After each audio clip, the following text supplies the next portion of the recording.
It's real. It's real. You know the deal. You know the deal. Come on. Hey, it's Shantae. And I'm Natalie, and welcome to What's the Deal, a podcast powered by The Norfus Firm.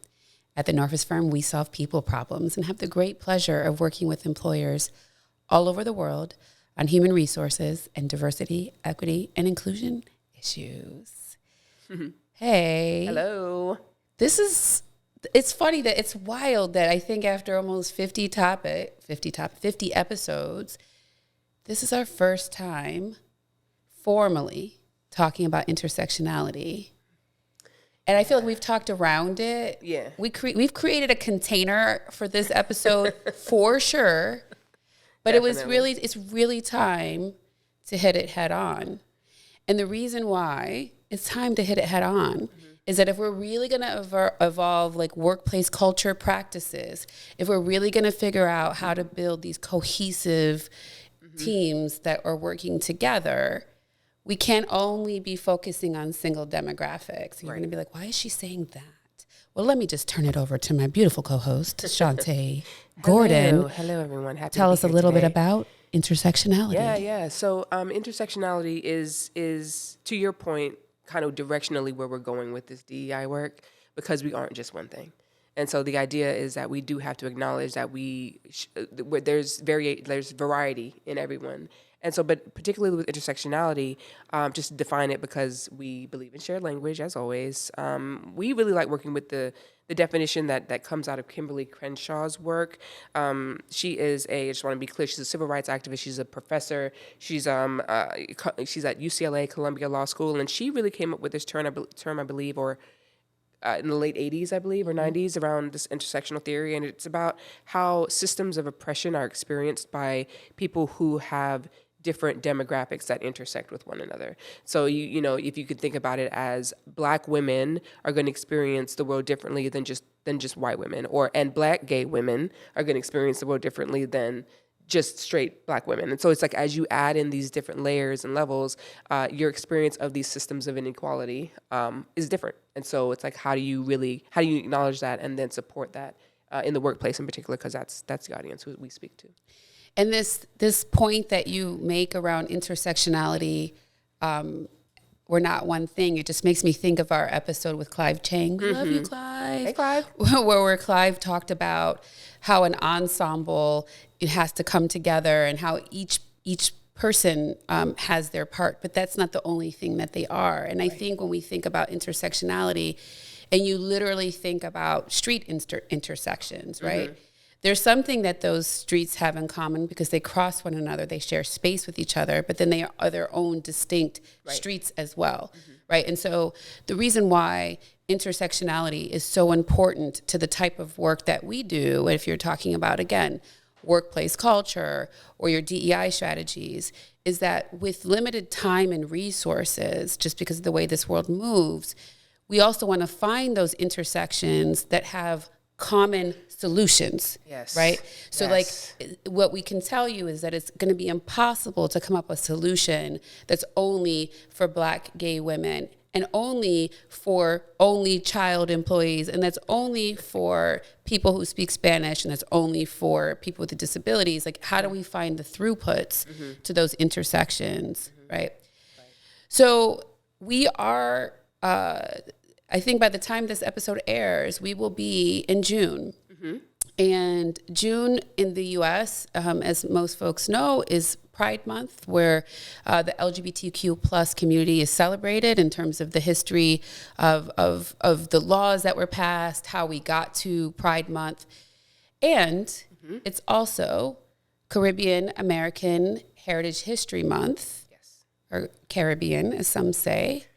And that we felt like presented, the fact that we have these 2 months, 2 acknowledgement months or heritage months or celebratory months in June, it really hits right in the middle of your, squarely in the forehead, intersectionality. Definitely. So one of the things when we were working with our marketing manager, Reagan Daly, we love you too, Shout out to Reagan, is thinking about, I remember the first time I was sitting with Reagan on this, I was like, I feel like people don't even know where the Caribbean is or what it means to be in the Caribbean. Yeah. So speaking of shared understandings, the Caribbean is between North and South America in the Caribbean Ocean. It is comprised of 13 island nations, ranging from Trinidad and Tobago to Haiti to Cuba to Dominican Republic, Barbuda, and Antigua. And those islands were sort of originally founded by the Arawak Indians. Yes. Then the Carib Indians came in and sort of took over the Arawaks. Yes. And I think one of the hardest pieces of Caribbean history is how pillaged the islands have been by European nations. Just about every enslaving country in Europe has colonized different islands in the Caribbean, from the Dutch to the Portuguese to the Spanish. To the British, everybody. Yes. And even the U.S. to an extent. If Well, think you about, know, like, Puerto the Rico thing and US is that Virgin we Islands. have Puerto Rico and the U.S. Virgin Islands, which are not technically part of the Caribbean because they are territories, aka colonies of the U.S.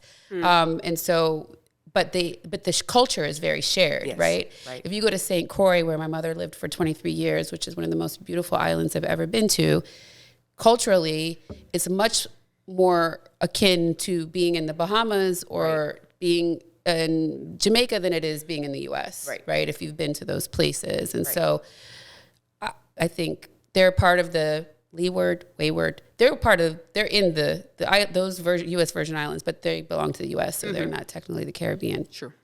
And so I think we wanted to take that little break there because you're also like, think about all the amalgamation of cultures and harm and joy and things that come from these islands, which I think the biggest island of the 13 is the island that Haiti and Dominican Republic call home. Each of those countries each have about 11 million citizens. So I think by far Hispaniola is the largest of the Caribbean islands. But you're thinking about places that are not so big, but that have been really pillaged. Yeah. So you have folks, I think, I'd love to pitch this to you, given that you're Jamaican American, where you're the first place where intersections kind of occur is if you're Black Caribbean and you're coming to the U.S. Yeah, it's different. And Reagan and I talk about this because Reagan is also Jamaican, like born there. I was born here, still Jamaican though. Again, I'm going to keep pointing this out. She's never going to let y'all take that. I'm never going to let it go. Yeah. But anyway, so yeah, no, we talk about it because culturally, a lot of Caribbean cultures tend to be fairly conservative. And so, you know, people come over and there are just certain things that you're not used to talking about. There's certain things that you keep close to the vest. And so coming to the United States, even as far as like, you know, Reagan and I were talking about it, what do we even check on a census form? Because race even isn't the same in these countries as it is here in the United States. So it's like, am I African American? No, I'm not. I'm Black, sure, but African American is a very specific thing, and I'm not that. And so it's like, it's interesting. And then again, speaking about intersectionality, when you add in other components of what someone is, it just makes it even more challenging. Because culturally, it is different. It's not like as close as it is to America. It's not American culture at all. You know, we did a DEI strategy for a large e-commerce company, and we were talking about building an unconscious bias training. And at the time, their VP of recruiting was a Black woman from St. Thomas, which is a U.S. Virgin Island. And she talked about, which really it was the first time I had even thought about it from that angle of how sometimes she struggles with some of these concepts because she was born and raised in St. Thomas.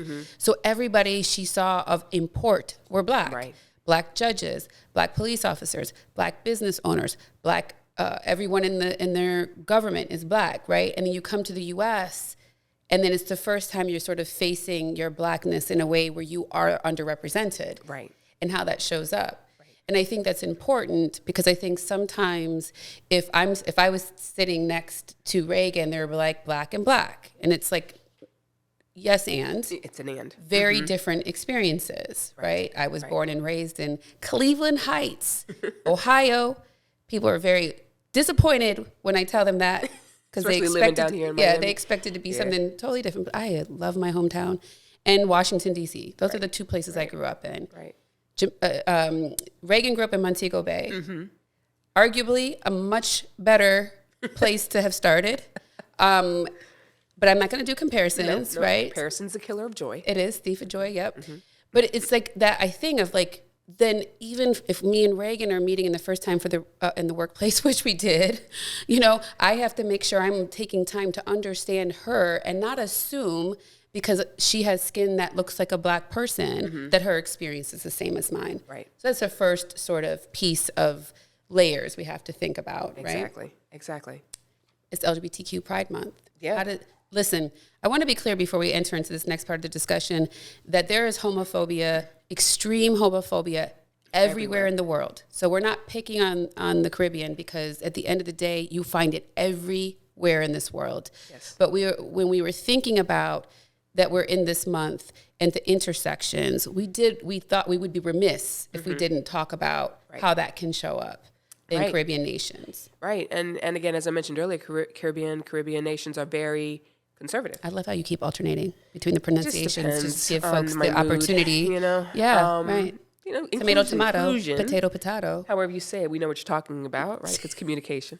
But yeah, so anyway, it can be challenging because, we may speak about, we may address pride in a certain way here that may be unfamiliar or even a little off-putting for folks coming from these islands. And even if you are part of that community, it can be different in terms of how it treats. Some people might be really excited about, yes, finally I can express myself in this way and it won't be, shunned or even, criminal, because it's criminal in some parts of the world.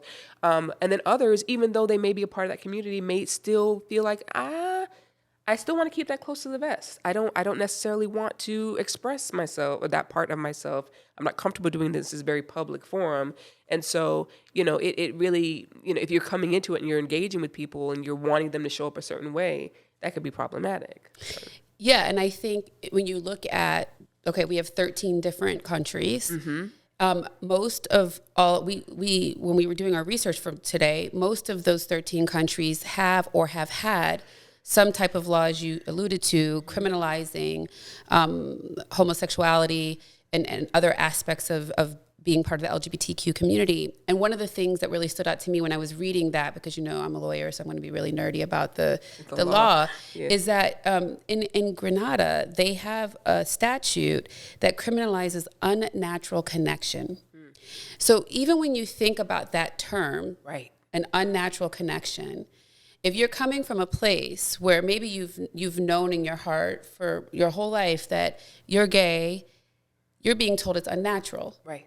So if you're thinking about how that might show up, is that if that term is ingrained in your mind, that the way you feel, that you don't actually control how you feel, right? You don't control who you're attracted to. Like, it's not something that is just like, it's normal to you. It's natural to you. Right. But to then be told it's unnatural, and then come to a country you're not from, a culture you're not from, it really gets at that point you're saying of like, I don't know that I could trust revealing a full part of me. Trust, yeah. And so I think why does that even matter? I mean, it matters because someone should, their personhood matters. But when we're talking about it in the workplace, why does that matter?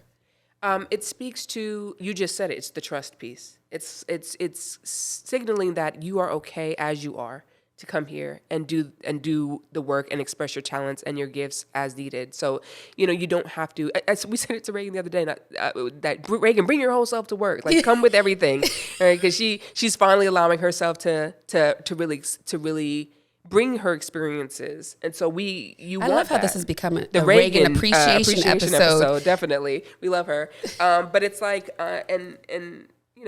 what you're comfortable with though. Like, and so it's wanting to create that space for folks to really be able to express themselves as they're comfortable with. Correct. So again, not in the way that you want them to express themselves. Like, why don't you join the Pride ESG or this? No, just allow people to be able to share a photo if they want to share a photo of them and their loved one who happens to be of the same sex, right? Like, it's little things that allow people to feel comfortable without trying to push something that they might not be really comfortable with on them. And then if they are doing that, cool, then call them in, invite them in, and have them show up and serve in that way. But it's really being mindful of what's happening potentially in the background if someone is showing up in a way that you may not fully understand, and really appreciating the context of it by getting a little bit deeper into, okay, so where's the origin? Where are the beginnings?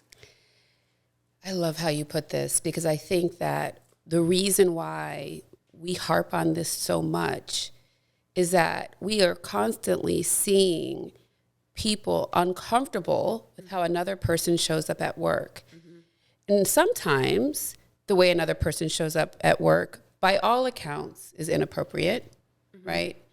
Maybe they're like always snatching papers from people. Like there's behaviors that they're engaging in that no matter where you're from or what you do, we know that it's rude, right? But there's other things that we see a lot where people really skip that nuance.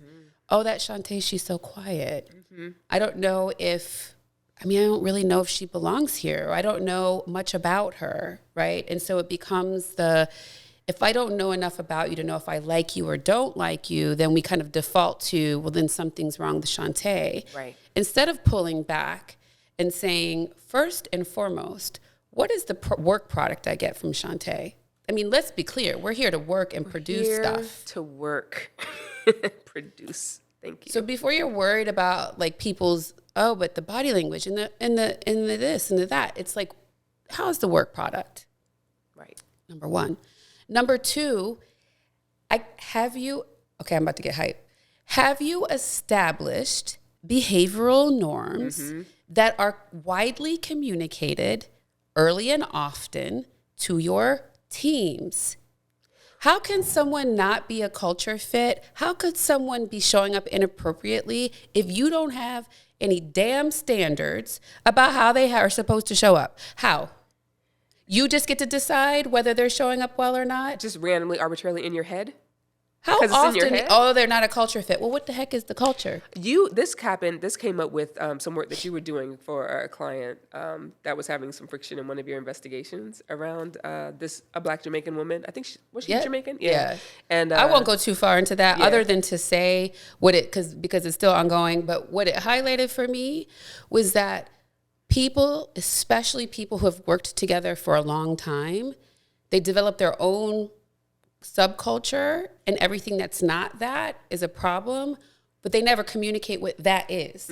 That's why it upsets me so much, because I'm like, how is anyone ever going to meet the standard if there isn't a standard that is communicated? Right. So if we take it back to this idea of, okay, I'm from Grenada, I'm Black, I'm a woman, I'm gay, I immigrate to the U.S., I'm in your workplace. Right.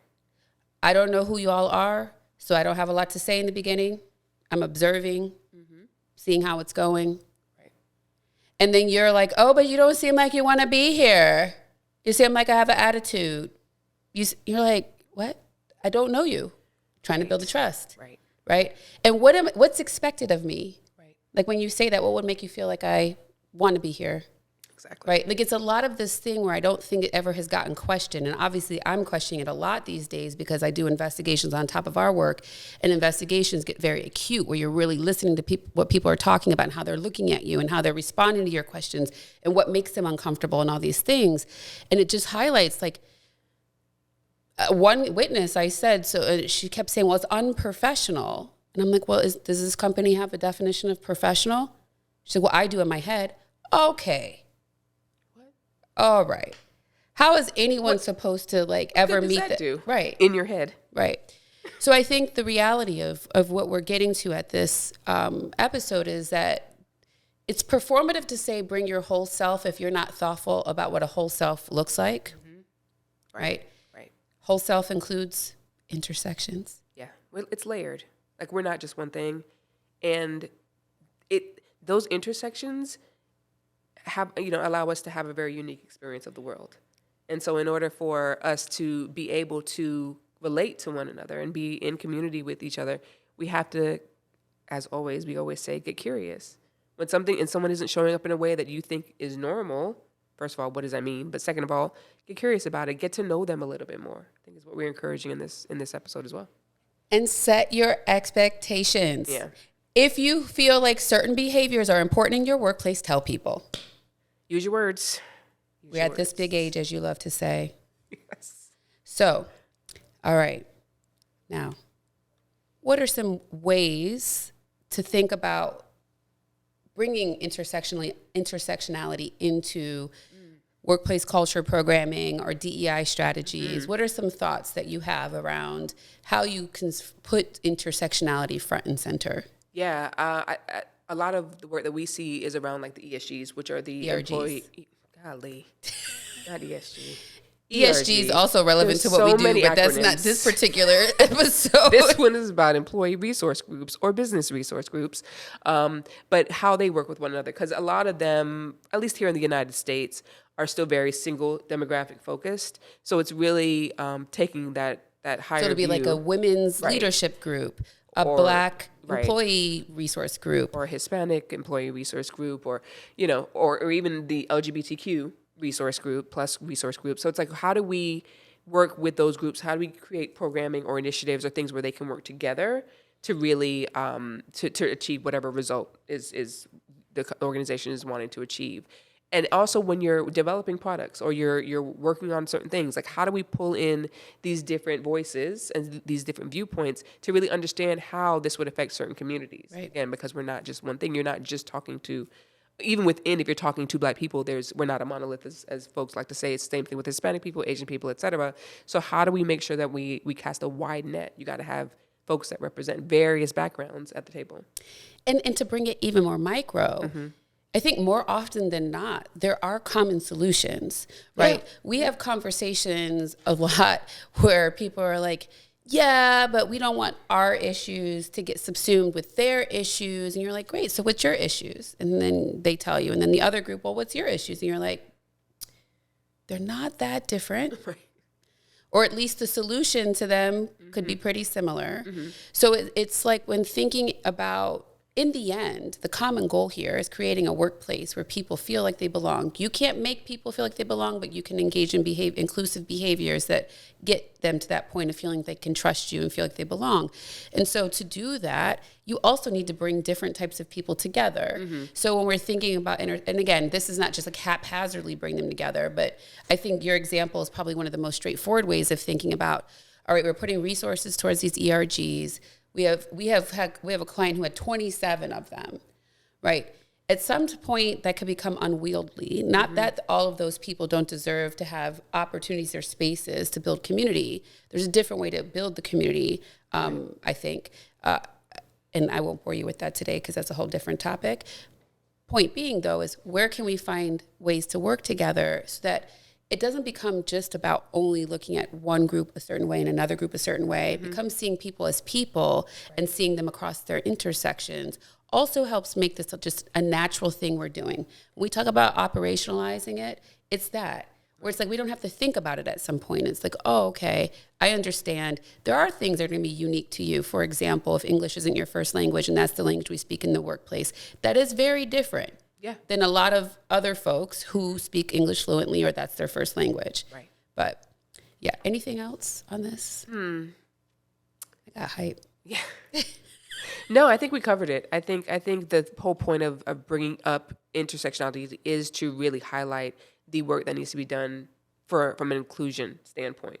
And that you do just have to make the space for a lot of people to be able to exist in your workplace and do their best work. And it's hard. We're asking for more now in this DEI work, in this culture work. It's not just caring about one group or another group. We're really asking people to go a little bit deeper and look bring at the humanity back to work. Bring the humanity. That's it. Bring the humanity back to work. Deal with people. Not just their demographics, but with people. Correct. Yeah. Correct. So, loved this episode. Intersectionality, a term coined by Kimberlé Crenshaw, a G in this game. We really appreciate the work that Professor Crenshaw has brought to this. Intersectionality is really sort of what the word tells you, the intersections that people's identities meet. And really important to be thoughtful of the journeys, right? So we're talking to you about, folks who come from Caribbean nations, that there's, the really heavy, anti-gay laws that criminalize throughout history of these countries that were themselves pillaged and harmed by enslaving countries, right? And how does that person show up in a whole different country? So just being thoughtful of those various types of scenarios that will cause someone to come to work in a certain way that you may not be comfortable with. Now, when you're not comfortable, you should ask yourself why, instead of assuming that the other person is quote unquote wrong. And also set appropriate expectations that if you're expecting certain behaviors, that person is aware of that. So they can also decide if that's the place for them. Would be remiss if I didn't end by saying, make sure you're constantly doing the look inside. Yeah. We haven't made that plug lately for therapy. And if you need it, go to therapy, because some of this stuff is really tough. And there are professionals who can help you work through it. We're big on that too. We're actually taping in May, which is Mental Health Awareness Month. So when you're thinking about all these delicate pieces of people's identities, if you're struggling with your own, or you're struggling with some of those types of issues, there's help out there for you. Yeah. So much more to come. Always happy to have y'all. Follow us everywhere, thenorfusfirm.com. Hit the podcast page. We're on all the channels, Spotify, Apple, YouTube. We're on all the socials, so Instagram, LinkedIn, TikTok, Facebook. You can find us. Hit us up. We'd love to hear from you. Subscribe, and we'll talk to you again soon. Yeah. Bye. Here it is. Diversity, equity, inclusion, and leadership. That's the deal when you know what you're dealing with.